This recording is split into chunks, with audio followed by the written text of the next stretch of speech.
Hoy estudiemos la palabra de Dios con el tema Quiero que aprendan y comprendan la Biblia. Para conocer correctamente a Dios, las leyes de Dios y el camino al cielo, debemos estudiar la Biblia. ¿Alguien que no entiende la Biblia podrá conocer las leyes de Dios? Los que no han estudiado la Biblia podrán comprender la existencia de Dios Padre y Dios Madre. ¿Alguien que no ha estudiado la Biblia podrá entender la gloria del reino de Dios? No, por esa razón debemos estudiar la Biblia. Nuestra predicación del Evangelio en Samaria y hasta lo último de la tierra es para que la gente conozca la Biblia. ¿No es así? Lo que estamos realizando es muy sencillo. El trabajo que realizamos es enseñar la Biblia. Aquellos que recibieron la verdad primero deben saber cómo enseñar la Biblia a los que vendrán después. Entonces, ¿por qué debemos estudiar la Biblia? Al estudiar la Biblia, ¿qué podemos encontrar en ella? Podemos encontrar a Dios, la vida eterna y el camino al cielo. Como está escrito en Juan capítulo 5, escudriñad las Escrituras, porque a vosotros os parece que en ellas tenéis la vida eterna. Debemos escudriñar la Biblia. Esta es la razón por la que necesitamos estudiar y aprender la Biblia. Dios nos dijo que escudriñáramos la Biblia para que pudiéramos entender a Dios, sus leyes y el reino de los cielos. Además, ¿qué sabiduría se nos da a través de la Biblia? La sabiduría que conduce nuestras almas a la salvación. Así que, sin duda, debemos estudiar la Biblia. El apóstol Pablo viajó a muchas ciudades para predicar. Pero cuando visitó una región llamada Berea, descubrió que las personas de ese lugar eran más nobles que los tesalonicenses. Los residentes de Berea tenían un carácter muy noble, porque escudriñaban cuidadosamente lo que estaba escrito en la Biblia cada día. Por tal razón, el apóstol Pablo dijo en Hechos capítulo 17, son más nobles. Si vemos las palabras de Primera de Corintios, capítulo 10, capítulo 11 y capítulo 12, está escrito, no quiero que ignoren acerca de la Biblia, ya que deben conocer la Biblia, deben estudiarla. Esto se mencionó consecutivamente en los capítulos 10, 11 y 12. Sin embargo, al estudiar la Biblia, nunca debemos interpretarla a nuestra manera, pues puede ser contrario a lo que ésta realmente enseña. Veamos 2 de Pedro capítulo 3, versículo 14.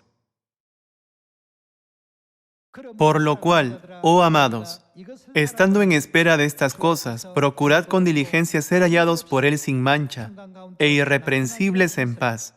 Y tened entendido que la paciencia de nuestro Señor es para salvación, como también nuestro amado hermano Pablo, según la sabiduría que le ha sido dada, os ha escrito, casi en todas sus epístolas, hablando en ellas de estas cosas, entre las cuales hay algunas difíciles de entender, las cuales los indoctos e inconstantes, ¿qué hacen? Tuercen, como también las otras escrituras, para su propia perdición. Debemos estudiar la Biblia. Sin embargo, no significa que debamos interpretarla o distorsionarla a nuestra manera. Con la habilidad del hombre, aunque uno lea la Biblia cientos o incluso miles de veces, no puede descubrir toda la voluntad de Dios oculta en ella. Por esta razón, ¿de quién debemos aprender la Biblia? Según Miqueas capítulo 4, Él nos enseñará en sus caminos, y nosotros, que recibimos sus enseñanzas, andaremos por sus veredas. Debemos aprender las enseñanzas de la manera en que Dios mismo las transmitió a la humanidad. Eso es lo que Dios quiere que aprendamos. Al decirnos que aprendamos, ¿significa que podemos crear alguna doctrina extraña conectando los versículos? De ninguna manera. Debemos aprender de Dios. Por esa razón, en Miqueas capítulo 4 está escrito: en los últimos días nos enseñará en sus caminos. Significa que estas son las enseñanzas que debemos aprender de Él. Es porque solo Dios puede abrirnos el camino para entrar en el eterno reino de los cielos. Solo Dios tiene el poder de guiarnos al eterno reino de los cielos, tomando nuestras manos. Si reunimos todas las enseñanzas de Dios, las denominamos Evangelio. Todos deben aprender el Evangelio a través de la Biblia. Por lo tanto, hemos recibido la misión de transmitir este Evangelio a muchas personas en esta época. Grabemos una vez más esta misión en nuestro corazón, yendo a Gálatas capítulo 1. Veamos Gálatas capítulo 1, versículo 6. Estoy maravillado de que tan pronto os hayáis alejado del que os llamó, por la gracia de Cristo, para seguir un evangelio diferente. Aquí, ¿qué es el evangelio? Si vemos Marcos capítulo 1, versículo 1, dice: principio del evangelio de Jesucristo. Todas las enseñanzas y obras de Cristo se consideran como el evangelio. No obstante, las personas que nunca han estudiado la Biblia asumen erróneamente que todos los cultos y eventos que se llevan a cabo en las iglesias hoy en día se basan en el Evangelio. Ya que no han estudiado la Biblia, piensan así. Ya que no la han estudiado, si preguntamos, ¿por qué oran en el nombre de Jesús? Responden, somos una iglesia que cree en Jesús, así que, por supuesto, debemos orar en su nombre. Y nosotros, antes de la llegada de Jesús, los santos de la época del Antiguo Testamento oraban en el nombre de Jehová. ¿Pero por qué la gente ora en el nombre de Jesús en esta época? ¿Sabemos la razón o no? Todos los que estudiaron sobre el Salvador de cada época y el nombre nuevo conocen la respuesta, ¿verdad? Pueden entender la respuesta de inmediato. Estudiar la Biblia es muy importante en esta época.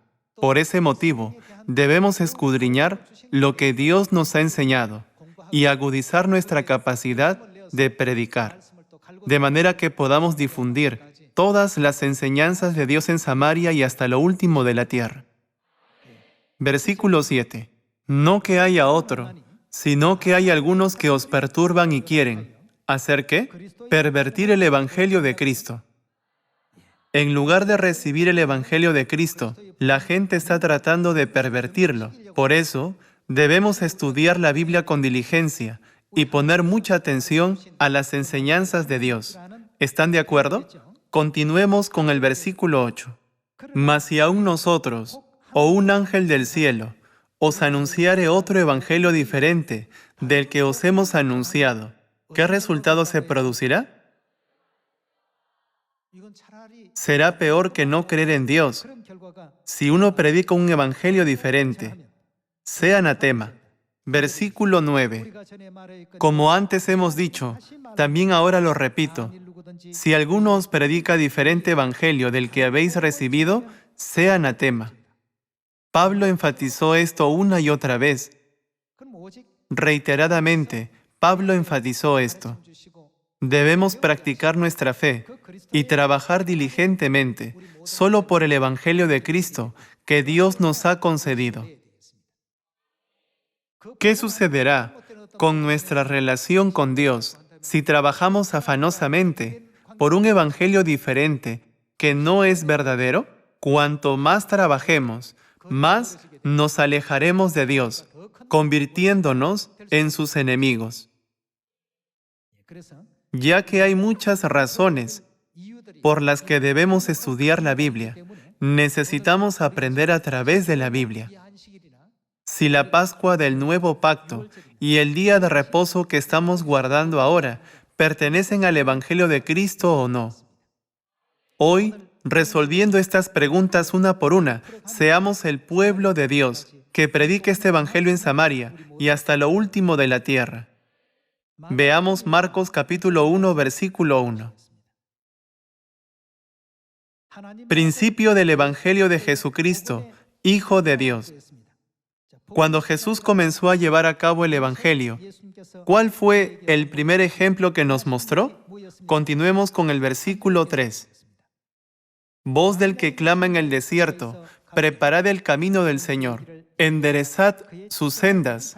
Bautizaba Juan en el desierto y predicaba el bautismo de arrepentimiento para perdón de pecados. Y salían a él toda la provincia de Judea y todos los de Jerusalén, y eran bautizados por él en el río Jordán, confesando sus pecados. Y Juan estaba vestido de pelo de camello, y tenía un cinto de cuero alrededor de sus lomos, y comía langostas y miel silvestre. Y predicaba diciendo, viene tras mí el que es más poderoso que yo, a quien no soy digno de desatar encorvado la correa de su calzado. Yo a la verdad os he bautizado con agua, pero él os bautizará con Espíritu Santo.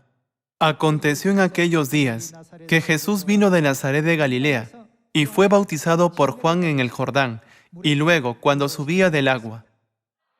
El primer ejemplo que mostró Jesús fue el bautismo. Esto puede considerarse como el comienzo del Evangelio. Ahora, entre las obras de Cristo, veamos el versículo 14. Después que Juan fue encarcelado, Jesús vino a Galilea predicando el Evangelio del reino de Dios, diciendo, el tiempo se ha cumplido, y el reino de Dios se ha acercado. Arrepentíos y creed en el Evangelio. Jesús dijo, creed en el Evangelio, pero sin estudiar el Evangelio, ¿podemos creer en él o no?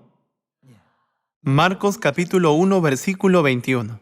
Y entraron en Capernaum, y los días de reposo, entrando en la sinagoga enseñaba. Y se admiraban de su doctrina, porque les enseñaba como quien tiene autoridad, y no como los escribas. Según Lucas capítulo 4, ¿de quién es la costumbre de guardar el día de reposo? En el Evangelio podemos encontrar varias escenas de Jesús guardando el día de reposo conforme a su costumbre. Veamos Marcos capítulo 14, versículo 12. El primer día de la fiesta de los panes sin levadura, cuando sacrificaban el cordero de la Pascua, sus discípulos le dijeron, ¿dónde quieres que vayamos a preparar para que comas la Pascua? Y envió 2 de sus discípulos y les dijo, id a la ciudad y os saldrá al encuentro un hombre que lleva un cántaro de agua. Seguidle, y donde entrare, decid al señor de la casa. El maestro dice, ¿dónde está el aposento donde he de comer la Pascua con mis discípulos? Y él os mostrará un gran aposento alto ya dispuesto. Preparad para nosotros allí. Fueron sus discípulos y entraron en la ciudad y hallaron como les había dicho y prepararon la Pascua. De esta manera, la escena de Jesús guardando la Pascua con sus discípulos también está registrada como parte del Evangelio. Guardar el día de reposo y la Pascua es el Evangelio. El bautismo también es el Evangelio. Por eso, debemos seguir todas las obras que Cristo cumplió. En Marcos capítulo 7, hay una escena en la que el Evangelio se expresa como el mandamiento de Dios, como está escrito en Marcos capítulo 7, versículo 6. Respondiendo él les dijo, hipócritas, bien profetizó de vosotros Isaías como está escrito. Este pueblo de labios me honra, mas su corazón está lejos de mí, pues en vano me honran, enseñando como doctrinas mandamientos de hombres. ¿Por qué se considera que los mandamientos de hombres son en vano? Porque no son el Evangelio de Cristo, son un Evangelio diferente. Porque dejando el mandamiento de Dios, os aferráis a la tradición de los hombres, los lavamientos de los jarros y de los vasos de beber, y hacéis otras muchas cosas semejantes. Les decía también, bien invalidáis el mandamiento de Dios para guardar vuestra tradición. Para guardar el culto dominical, ¿qué dejaron? El día de reposo. Para celebrar la Navidad, dejaron la Pascua. Hoy en día, podemos hallar muchos de esos casos en las falsas iglesias. Vayamos a Colosenses capítulo 1, versículo 23. Si en verdad permanecéis fundados y firmes en la fe, y sin moveros de la esperanza del Evangelio, que habéis oído, el cual se predica en toda la creación que está debajo del cielo, del cual yo, Pablo, fui hecho ¿qué? Ministro. El apóstol Pablo se llamó a sí mismo ministro del Evangelio, pero en otro versículo usó una expresión diferente. Veamos 2 de Corintios capítulo 3, versículo 6. El cual asimismo nos hizo ministros competentes de un nuevo pacto, no de la letra, sino del Espíritu, porque la letra mata, mas el Espíritu vivifica. En 2 de Corintios capítulo 3, el apóstol Pablo se llamó a sí mismo ministro del nuevo pacto, pero en Colosenses capítulo 1 se describió como ministro del Evangelio, a juzgar por estas palabras. ¿Qué significa el nuevo pacto? ¿Acaso no significa que el Evangelio es el nuevo pacto? Ya que está escrito que el nuevo pacto es el Evangelio, echemos un vistazo al nuevo pacto. Veamos Lucas capítulo 22, versículo 7. Llegó el día de los panes sin levadura, en el cual era necesario sacrificar el cordero de la Pascua, y Jesús envió a Pedro y a Juan diciendo, «Id, preparadnos la Pascua para que la comamos». Pedro y Juan fueron los mejores discípulos entre los 12. Jesús les indicó que prepararan la Pascua. Hace un momento estábamos hablando del Evangelio. ¿Por qué regresamos a esta escena? Porque la Pascua es el Evangelio y el nuevo pacto. Versículo 20. De igual manera, después que hubo cenado, tomó la copa diciendo, «Esta copa es el nuevo pacto en mi sangre, que por vosotros se derrama». Esta fue la escena en la que Dios proclamó todo sobre el nuevo pacto en el día de la Pascua. Resumiendo toda esta historia, en la escena de la Pascua, podemos aprender qué iglesia está predicando el Evangelio de Cristo y qué iglesia está predicando un evangelio diferente. Necesitamos entenderlo correctamente. Al referirse a la Pascua, Jesús dijo, «Esta copa es el nuevo pacto en mi sangre, que por vosotros se derrama». Si es así, la iglesia que guarda la Pascua es la iglesia que obedece el Evangelio de Cristo. Si una iglesia niega la verdad del nuevo pacto o no la cumple, entonces esa iglesia sin duda está siendo controlada por un evangelio diferente, no por el Evangelio de Cristo. Esto es lo que necesitamos entender hoy.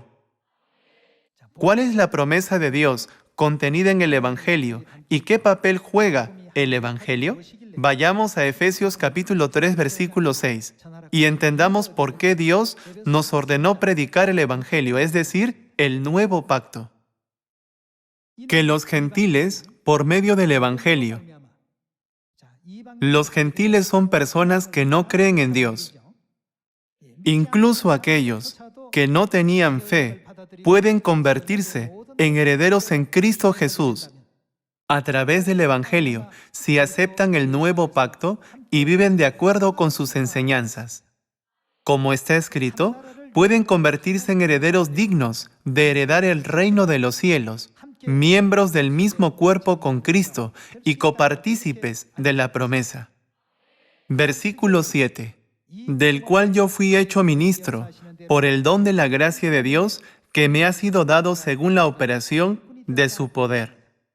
A propósito, ¿ustedes y yo estamos cumpliendo el Evangelio? ¿Guardamos el día de reposo? ¿Somos bautizados en el nombre del Padre, del Hijo y del Espíritu Santo? ¿Guardamos la Pascua? ¿Las mujeres usan un velo en la cabeza durante los cultos? La iglesia que lleva a cabo todas las leyes y reglas que Jesucristo mostró a la iglesia primitiva como ejemplo es nuestra iglesia de Dios. Al estudiar la Biblia, podemos entender claramente el Evangelio y el plan de salvación de Dios para la humanidad. Hermanos de Sión, entreguemos los mensajes de Dios contenidos en la Biblia, esperando que hayan recibido mucha gracia. Quisiera concluir el sermón de hoy. Muchas gracias.